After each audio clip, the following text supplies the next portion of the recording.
Welcome back to another technical deep dive here in the debug zone.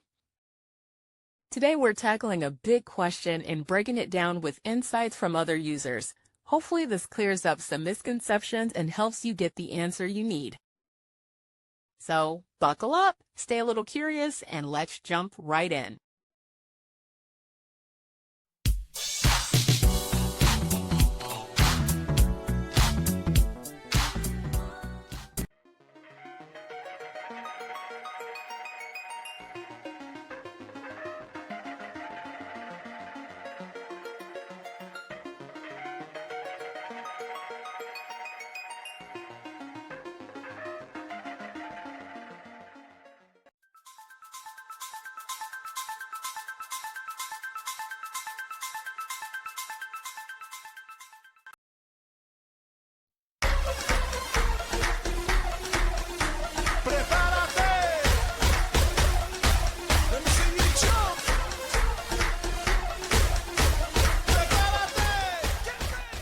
And that's a wrap.